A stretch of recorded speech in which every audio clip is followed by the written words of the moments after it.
رسول کائنات صلی اللہ تعالیٰ علیہ وسلم جب دنیا میں تشریف لائے نا تو دنیا کے اندر چاروں جانب گھوپ اندھیرا تھا، کفر کا، شرک کا، ظلم کا، بربریت کا، بدعقیدگی کا، عورتوں پر زیادتی کا، بچیوں کو زندہ درگور کرنے کا، غریبوں اور لاچاروں کا مال چھین لینے کا، زیادتی کرنے، ہر قسم کا گوپ اندھیرا موجود تھا۔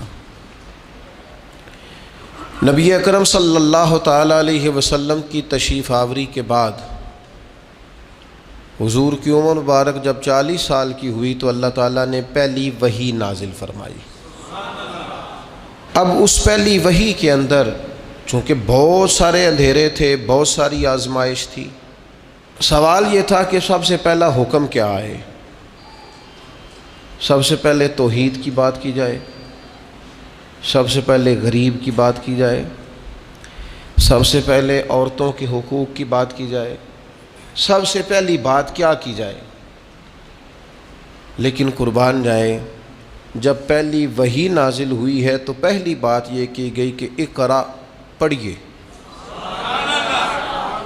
اقرا بسم ربک الذی خلق، پڑھیے اپنے رب کے نام سے جس نے پیدا کیا ہے۔ ان سارے اندھیروں کے بیچ جس اجالے کی سب سے پہلے بات کی گئی وہ علم کا اجالا ہے۔ پہلے پڑھیں، علم حاصل کریں۔ جب انسان پڑھتا ہے، علم حاصل کرتا ہے تو پھر اسے پتہ چل جاتا ہے کہ عقیدہ توحید کتنا ضروری ہے۔ پھر اسے خود بخود احساس ہو جاتا ہے کہ نبی پاک علیہ السلام کی محبت، حضور کی فرما برداری یہ کس قدر ضروری ہے۔ جب انسان تعلیم حاصل کرتا ہے، شعور کی بلندیاں حاصل کرتا ہے تو اسے پتہ چل جاتا ہے عورتوں کے حقوق کیا ہیں۔ اسے سمجھ آنے لگ جاتی ہے کہ مظلوم، غریب، لاچار کی مدد کیسے کرنی ہے۔ پہلی بات یہ ہے کہ اقرا، پڑھیے۔ تعلیم ایک ایسا نور ہے جو سارے اندھیروں کو دور کر دیتا ہے۔ آپ کسی کمرے میں داخل ہو جائیں، اس کمرے میں سانپ بھی ہے، بچھو بھی ہے، کچھ اور موذی جانور بھی ہیں۔ اب ایک بات تو یہ ہے کہ آپ الگ الگ محنت کریں، پہلے بچھو کو ماریں، پھر موذی جانور دیگر ماریں، پھر آپ سانپ کو ماریں، الگ الگ محنت کریں، قابو کریں۔ ایک تو یہ بات ہے، اور ایک یہ ہے کہ آپ اس طرح کریں، اس اندھیرے کمرے میں نا روشنی کا بندوبست کریں۔ آپ اس میں چراغ جلا دیں، سانپ بھی دوڑنا شروع کر دے گا، نکل جائے گا، بچھو بھی نکل جائے گا، چونکہ یہ سب اندھیرا ڈھونڈتے ہیں۔ آپ روشنی کر دیں، یہ نکل جائیں گے سارے۔ علم کی روشنی آپ دنیا کے اندر پیدا کر دیں، اندھیرے ویسے ہی سارے دور ہو جائیں گے، اندھیرے دور ہو جاتے ہیں۔ شرط کیا ہے؟ اقرا بسم ربک الذی خلق، پڑھیے اس رب کے نام سے جس نے پیدا کیا۔ تعلیم جب انسان اپنی زندگی میں لے آتا ہے، اور تعلیم جب انسان حصول کی کوشش شروع کر دیتا ہے، میں علم کی تقسیم دو طرح سے کیا کرتا ہوں۔ میری رائے ہے کہ علم دو ہیں، ایک علم خالی علم ہے اور ایک علم نافع ہے۔ ایسا علم جو شخص حاصل کرتا ہے جس سے کوئی نفع حاصل نہیں ہوتا تو اس علم کی کوئی ضرورت نہیں، لیکن وہ علم جس سے نفع حاصل ہو، وہ دینی علم ہو یا کسی ہنر کا علم ہو، کسی ٹیکنالوجی کا علم ہو جس سے انسانوں کا فائدہ ہو، وہ سارے علوم جو فائدہ مند ہوں وہ علم ہیں۔ مولانا صاحب بڑے عالم ہیں، بڑے فقیہ ہیں، بڑے زبردست ہیں، بات بڑی مضبوط کرتے ہیں اور استدلال بڑا عمدہ کرتے ہیں اور قوت استدلال بڑی رکھتے ہیں، لیکن اگر مولانا کو مائک چلانے والا مائک ہی نہ چلا کے دے اور بنانے والا بنا کر ہی نہ دے تو وہ بات آگے پہنچائی جا سکتی ہے۔ تو یہ جس بندے نے اس کا علم حاصل کیا، اس کا علم بھی علم نافع ہے، اس نے بھی فائدہ کیا ہے۔ مدرسہ قائم کیا جائے گا، اس میں تعلیم کی بات ہوگی، ویسٹ کوٹ پہن کے مولانا ہی بیٹھیں گے پڑھانے کے لیے، لیکن جس نقشہ نویس نے اسے بنایا ہے نا، مرتب کیا ہے کس طرح کا بنانا ہے، اس کا علم بھی علم نافع ہے، اس کا علم بھی فائدہ مند ہے۔ شخص نے، معمار نے، مستری نے یہاں اینٹیں لگائی ہیں، کام کیا ہے، جس نے نگرانی کی ہے، اس کا علم بھی علم نافع۔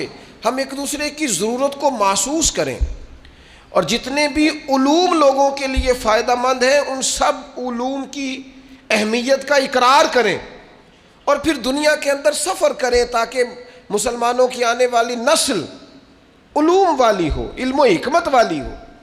ضرورت پڑ گئی تھی نا کشتی بنانے کی، تو بنائی نا کشتی حضرت نوح علیہ السلام نے۔ ضرورت پڑ گئی تھی نا کپڑے سینے کی، تو سیے نا کپڑے جناب ادریس علیہ السلام نے۔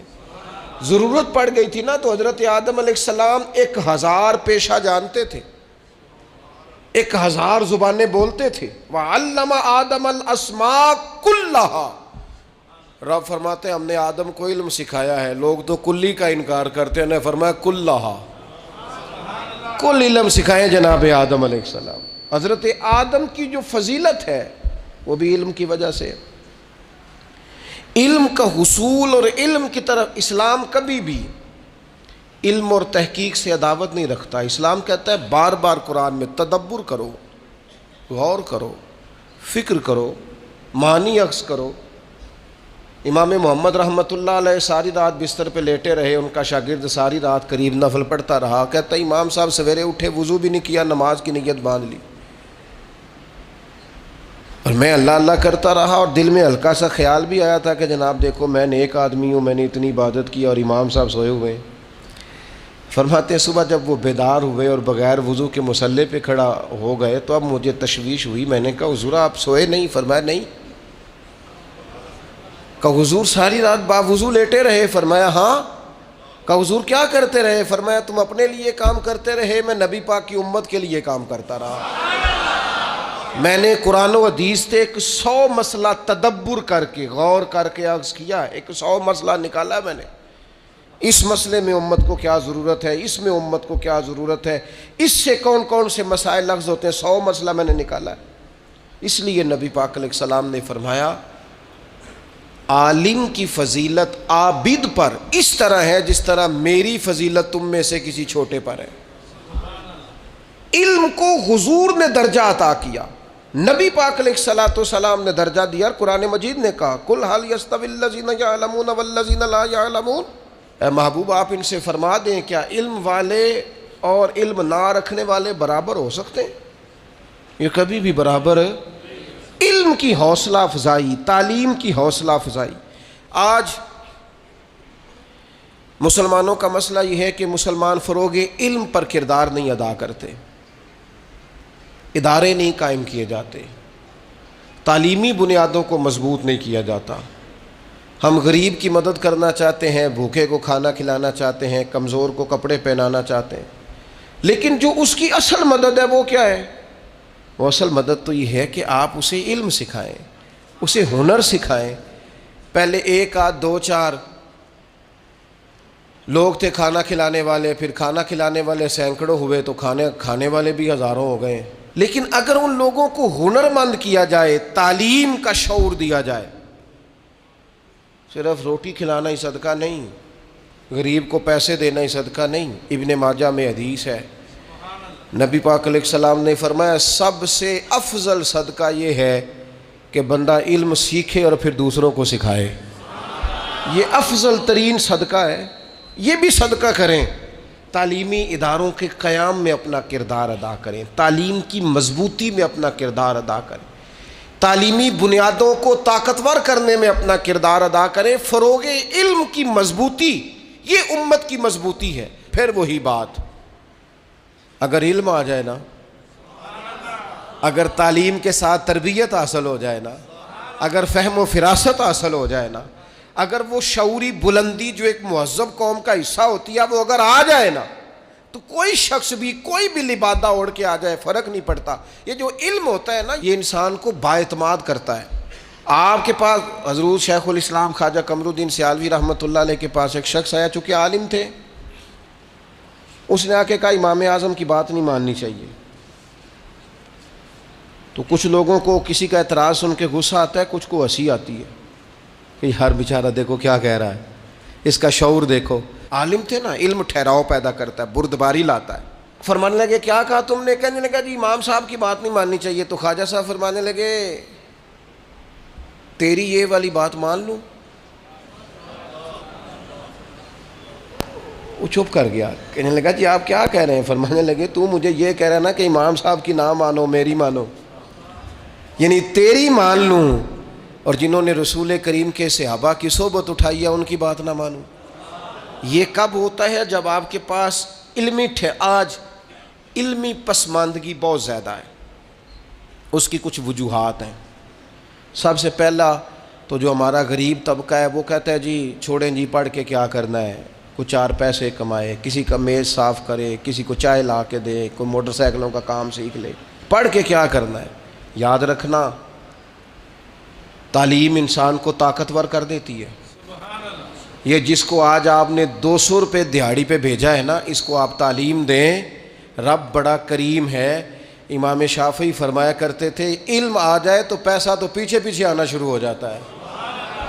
ہمیشہ علم والوں کی غلام بنی ہوئی دیکھی ہے دولت، اس کی تو ضرورت ہی باقی نہیں رہتی ہے، تو ہاتھ باندھ کے پیچھے پیچھے انسان کے چلتا ہے. پھر تاجر طبقہ بھی اپنے بچوں کو تعلیم نہیں دلواتا، کہتے پڑھ لکھ کے کیا کرنا ہے، یہ جا بھی کرنی ہے نا، دکان پہ بیٹھنا ہے نا، تو ابھی بیٹھے دکان پہ اور ابھی سے کاروبار کرے. جتنے عرصے میں اس نے تعلیم حاصل کرنی ہے اتنے عرصے کے اندر اس کو تجربہ آ جائے گا. او خدا کے بندے، اگر یہ علم پڑھ کے دکان پہ بیٹھے گا نا تو پھر یہ دکاندار نہیں ہوگا، یہ قومی سطح کا تاجر ہوگا. پھر یہ اس طرح کا شخص ہوگا کہ جو کئی لوگوں کو اور ساتھ لے کے چلے گا. پھر امپورٹ ایکسپورٹ کی دنیا میں یہ بڑا نام کمائے گا. اسے آگے بڑھنا ہے، علم اس کو مضبوط کر دے گا. یہ اپنی فیلڈ کے اندر ہی طاقتور ہو جائے گا. لیکن دکان پہ بھی بٹھا تو علم پڑھا کے بٹھا. محبوب نے بٹھایا تھا نا پڑھا کے جناب عثمان غنی کو، حضور سے دعا لے کے تقوی اختیار کر کے دین سیکھ کے تجارت کرتے تھے نا حضرت عبد الرحمن ابن عوف. تو پھر اس کا رنگ ہی کچھ اور تھا. ایک تیسرا مسئلہ ہے جس کی وجہ سے تعلیم لوگ حاصل نہیں کرتے. ایک تیسرا مسئلہ ہے، وہ ہے فضول خرچی ہماری. ہم دیگر جگہوں پہ پیسے زیادہ خرچ کرتے ہیں، تعلیمی اداروں کی طرف ہماری توجہ. جتنے پیسے ہم شادیوں پہ اڑاتے ہیں نا، دعوتوں پہ لگاتے ہیں، ان سب کو سمیٹ لو، اپنے بچوں پہ لگا دو، ان کی تعلیم پہ لگا دو. آپ ان کو باشعور کر دو.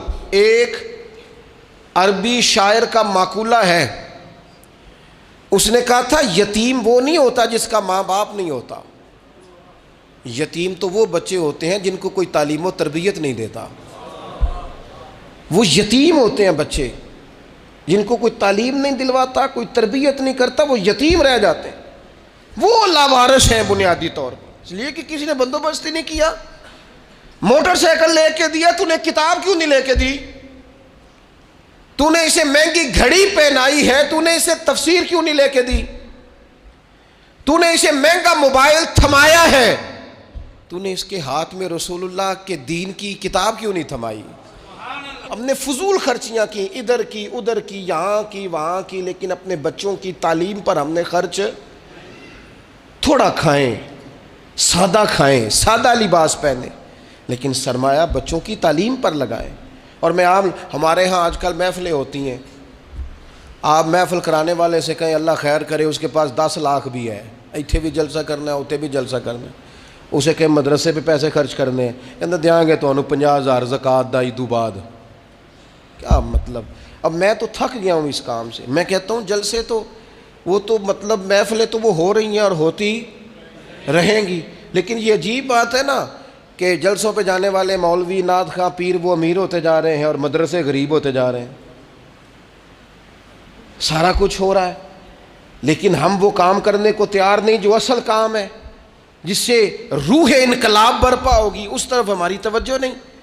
ادھر ادھر کا خرچہ جتنا مرضی کرا لیں. آپ دیکھ لیں کہ عرسوں اور قوالیوں پہ اور درباروں پہ اور کبوں پہ کتنا خرچ ہوتا ہے، اور مدرسوں پہ کتنا خرچ ہوتا ہے، کتابوں پہ کتنا خرچ ہوتا ہے. تو تعلیمی مزاج پیدا کریں، علم کو سپورٹ کریں، ہمیشہ تعلیمی اداروں کو سپورٹ کریں، اس طرف فروغ علم میں اپنا کردار ادا کریں. باقی نام و نمود کے لیے ادھر ادھر نکل جانا، ذاتی شہرت کے لیے کام کرنا، خدا را اس سے باہر آ جائے۔ اور ایک چوتھا سبب بھی ہے ہمارے بچوں کے نہ پڑھنے کا، وہ ہے جو طلباء طالبات کے والدین ہوتے ہیں نا، وہ بچوں کی تعلیم پر توجہ نہیں دیتے، بچوں کے سرپرست غور ہی نہیں کرتے، خیال ہی نہیں کرتے۔ مدرسہ داخل کرا دیا ادارے میں بچے کو، پھر کبھی پلٹ کے پوچھا نہیں اس کی قابلیت کیا ہے، یہ کیا پڑھتا ہے۔ میں ہمیشہ دوستوں سے کہا کرتا ہوں مدرسوں میں بچے نہ داخل کرائیں، مدرسوں کے ساتھ وابستہ ہوں، آپ آئیں اس کی معلومات کریں، اس کے بارے میں پوچھیں کیا پڑھتا ہے، کہاں پہنچا ہے، کیا کر رہا ہے۔ لیکن یہ دلچسپی نہیں ہوتی، بلکہ بڑے احسان جتلاتے ہیں والد صاحب۔ ناراض نہ ہوئیے گا، والد کہتے ہو جی مجھے تو کام سے فرصت نہیں۔ کون سا کام؟ سال کے بعد دوستوں کے ساتھ مری جانے والا کام؟ کون سا کام؟ ہوٹلوں پہ کھانے کا کام؟ کون سا کام؟ موبائل دیکھنے کا کام؟ کس کام سے فرصت نہیں اللہ ماشاءاللہ۔ میں تو بیزی رہتا ہوں، لہذا میں بچے کے پیچھے، تو کون جائے گا بچے کے پیچھے؟ کون خبر؟ میں نے پہلے بھی کہا تھا ہم نے اپنے بچوں کو سارا کچھ دیا ہے، اعتماد نہیں دیا۔ ان کے ساتھ تو کوئی شخص اگر ظلم زیادتی کر رہا ہوتا ہے تو وہ ہمیں بتاتے نہیں، اس لیے کہ والد تو اتنا غصہ کریں گے، کہاں بات چلی جائے گی، وہ تو بات سنیں گے نہیں۔ ہمارا بچہ ہمارا دوست ہو، وہ ہم سے اپنا دکھڑا تو کہہ سکے، وہ اس کے اندر اگر کوئی پریشانی ہے تو والدین سے ڈسکس تو کر سکے، ان کو بتا تو سکے یہاں میں آزمائش کا شکار ہوں۔ لیکن وہ ہمارا مزاج ہی نہیں، ٹائم ہی نہیں ہمارے پاس، اتنا کون وقت دے کے بچوں کو یاد رکھنا۔ سب سے قیمتی سرمایہ اگر ہمارے پاس کوئی ہے تو ہماری اولاد ہے۔ میں ان خوبصورت مزاج کے والدین کو جانتا ہوں جو سالوں سے کسی دیہات میں رہ رہے تھے، پر ہجرت کر کے علاقہ چھوڑ کے شہر میں آئے۔ کس لیے آئے؟ میرے بچے پڑھ جائیں، ان کو تعلیم مل جائے۔ کس لیے انہوں نے ڈبل نوکریاں کی؟ میرے بچے پڑھ جائیں۔ تھوڑا سا بچوں کے پیچھے آئیں، ان کی سرپرستی کریں، آپ ان سے پوچھیں کہ وہ کیا چاہتے ہیں، ان کے اساتذہ کے ساتھ اٹیچ ہوں۔ یہ بچہ ہے، نرم و نازک کومپل جو ہوتی ہے نا، اس کو کئی چیزوں کی ضرورت ہوتی ہے، پودے کو پانی بھی چاہیے، اسے مناسب نمی کی ضرورت ہے، اسے سورج کی تمازت کی ضرورت ہے، اگر اس کے ساتھ کوئی جڑی بوٹی آئے گی تو وہ کاٹنے کی بھی ضرورت۔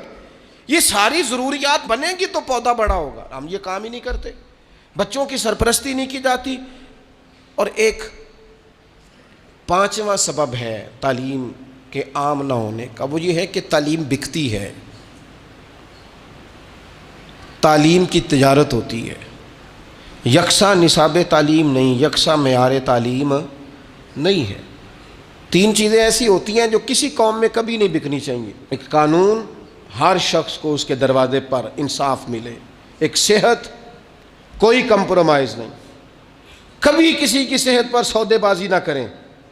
میں بڑے درد سے کہتا ہوں، صحت اور میڈیکل سے وابستہ لوگوں کے ساتھ تم جب کسی سے پوچھتے ہو نا کہ تمہارا علاج ہونا ہے، کتنے کو پیسے خرچ کر لو گے، جب تم یہ سوال پوچھتے ہو تو کبھی سوچتے ہو کہ اس جگہ اگر میرا کوئی اپنا ہوتا تو پھر بھی میں اس کی صحت پر تجارت کرتا؟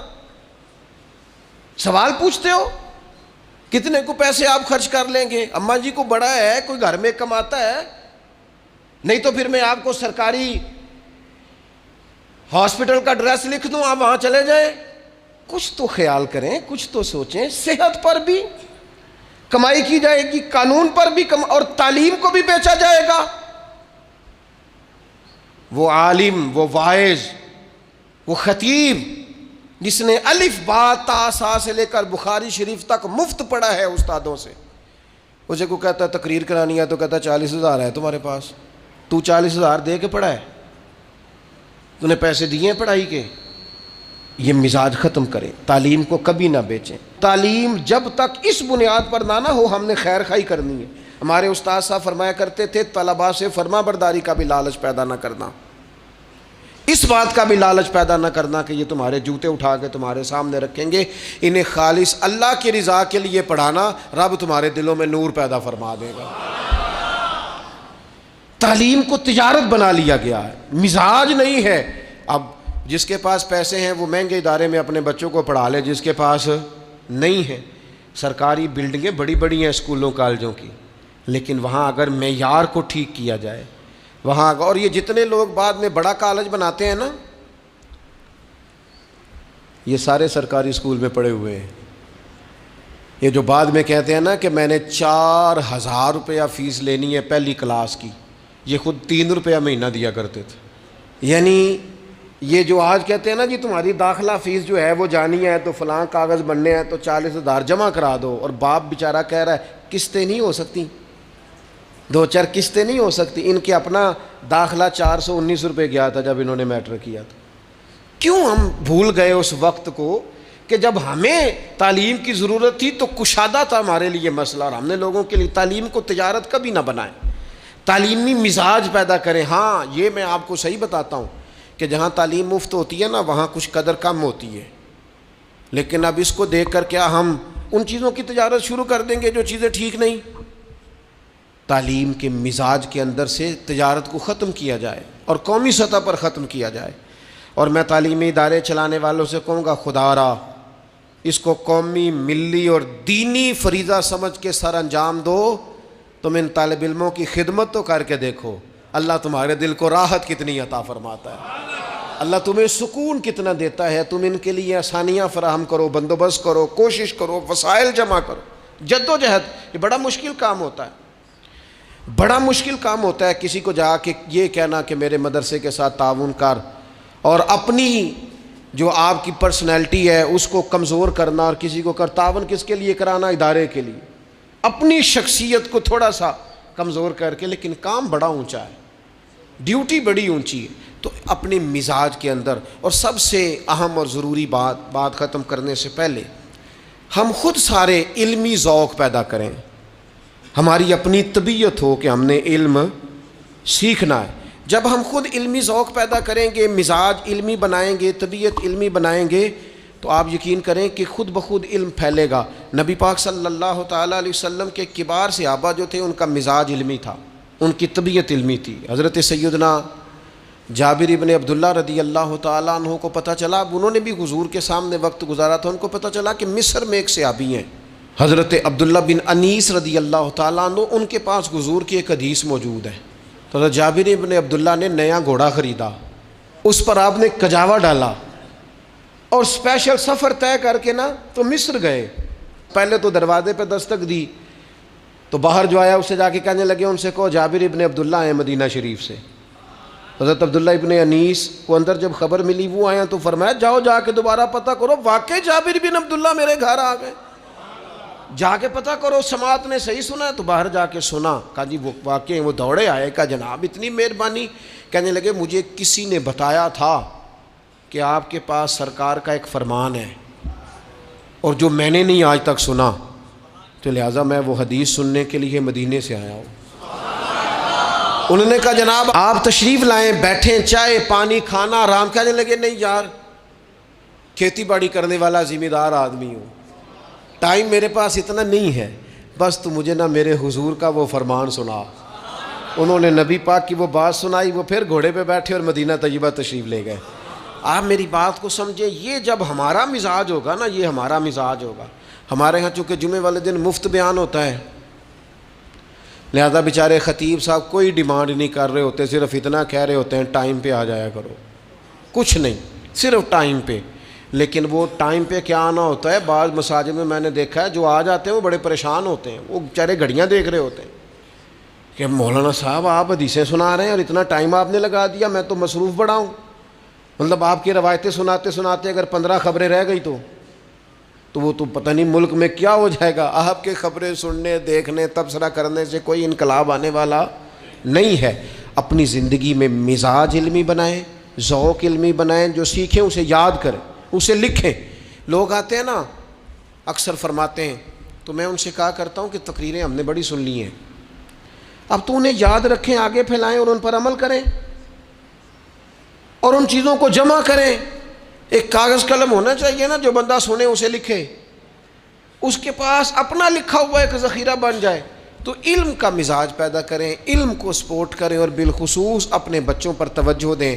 مہنگے اسکول میں داخل کرا لیں یا سستے میں کرا لیں، اس کی سرپرستی کریں، اس کے پیچھے جائیں، اس کی فائل دیکھیں، محاسبہ کریں، دیکھیں کہاں کس چیز میں کمزوری آ رہی. ہمیں پوری پودا لگا کے جو لوگ غافل ہو جاتے ہیں وہ پودا جوان نہیں ہوتا، اس کو لگائیں تو پھر اس کے پانی کا خیال کریں، اس کی پوری تربیت کریں، نشو و نما میں اپنا کردار ادا کریں۔